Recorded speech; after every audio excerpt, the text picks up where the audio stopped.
In my past, it's been hard as hell. You will never know how much pain I felt. But everybody's got a story to tell. Sometimes you gotta face the music and play by yourself. Everybody's got a story to tell. Sometimes you gotta face the music and play by yourself. That line is from a song called Remember the Music by Jennifer Hudson. And I absolutely love this song. And every time I listen to the song, that particular line always stands out to me. And a couple of months ago, that line took on a totally different meaning when I listened to the song. Especially the part about everybody's got a story to tell.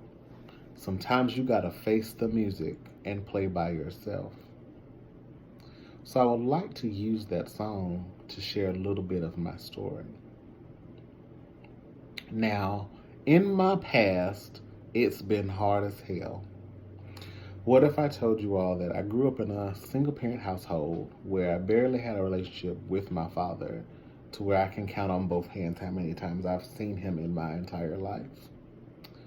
At the age of 13, my life took a drastic change because at the age of 13, I was first diagnosed with depression.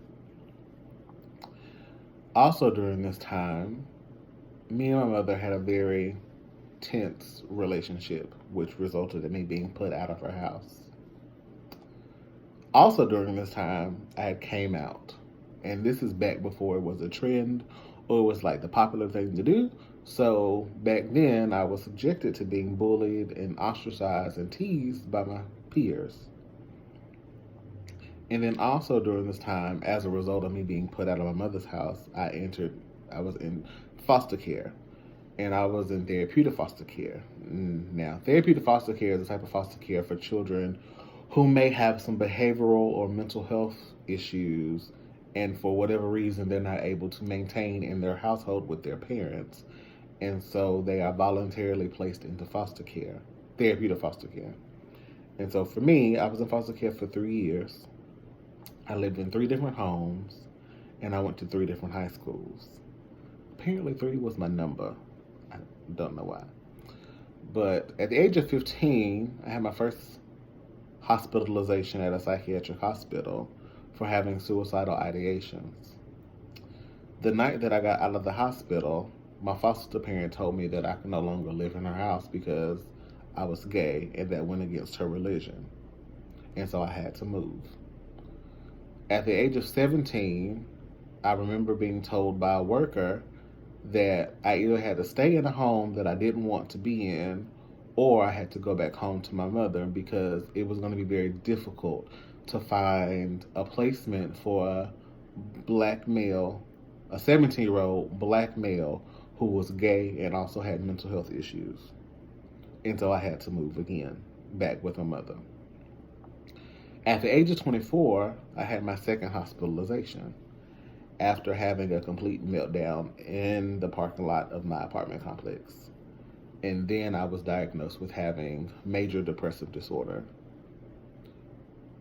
At the age of 26, I was physically assaulted by 2 men. One who was never caught, and the other who was caught but let go and nothing ever happened after that. And then at the age of just recently, as of last November, I was diagnosed with having bipolar 2 disorder. And now that's a very condensed version of some of the things that I've experienced in my life.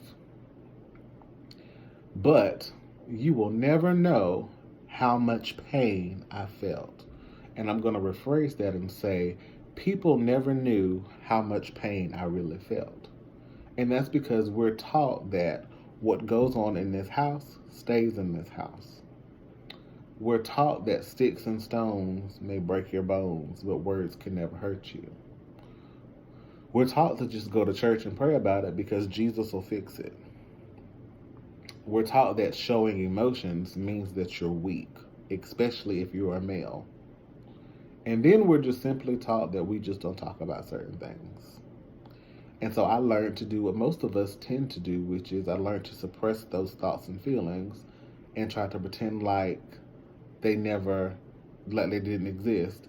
And so I created this facade and I put on my smile and I went into the world and pretended to be and presented one way, while in private I was trying to manage all of the thoughts and the feelings, but I hadn't been given the proper tools nor the proper guidance on how to do so. And so I was determined that I was just going to fake it until I made it. But for some of us, that's if we make it. But everybody's got a story to tell. But the question becomes, who's writing your story?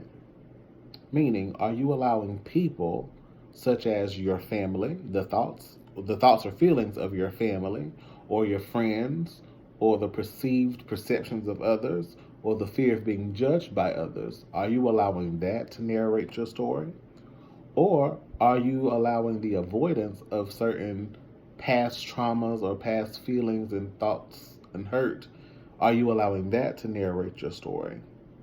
Or are you willing to get to a point to where you're able to own everything about you, meaning the good stuff, the bad stuff, and the ugly stuff that you tried to pretend like wasn't there, but that's always been there in the back of your mind screaming, I'm still here. Yeah, that stuff. Because doing so means that some type of acknowledgement has to happen. And acknowledgement is said to be the first step to any type of change. And acknowledgement is defined as the acceptance of the truth or existence of something. And so you have to be willing to acknowledge the fact that there is an issue or a problem that needs to be resolved or addressed. Then you have to be willing to acknowledge that you're going to have to sit through and process those thoughts and those feelings that are attached to whatever that issue or that problem is.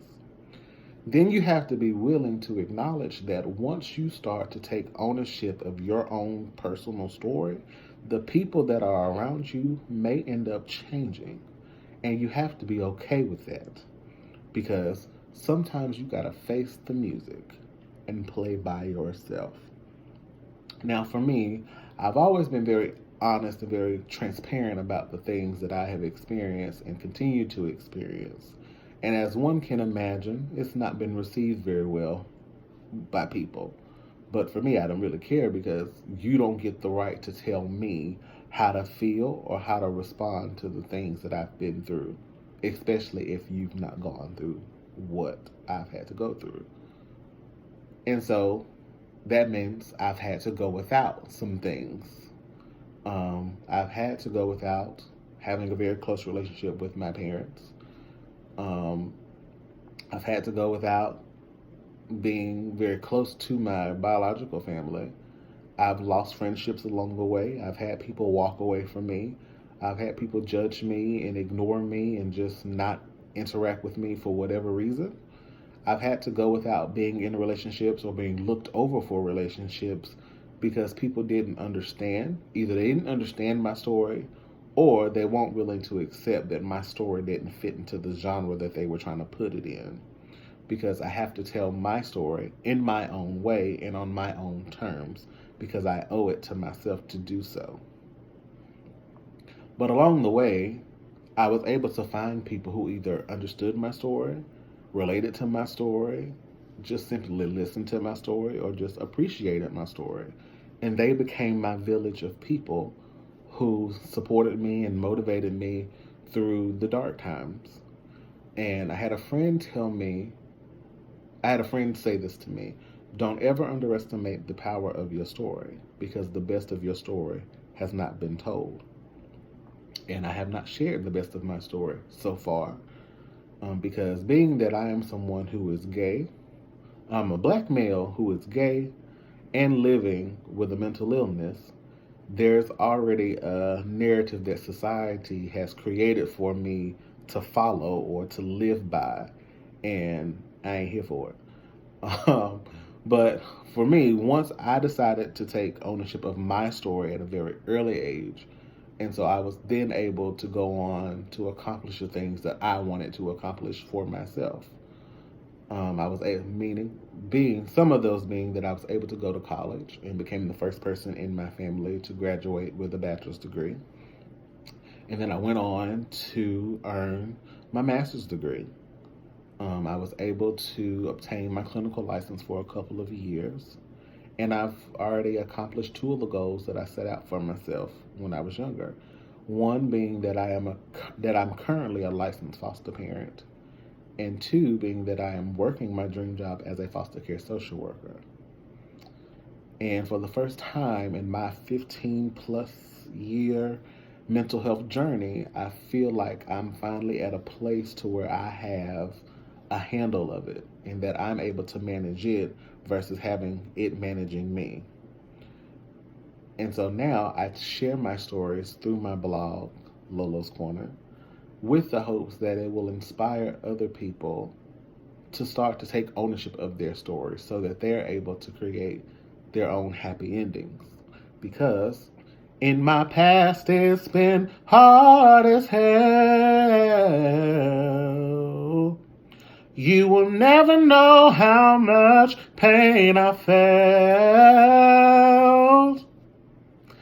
But everybody's got a story to tell. Sometimes you gotta face the music and play by yourself. So I'll leave you all with this. Don't be afraid to take ownership of your story because you have the power to become the writer. You just have to pick up the pen. Thank you all.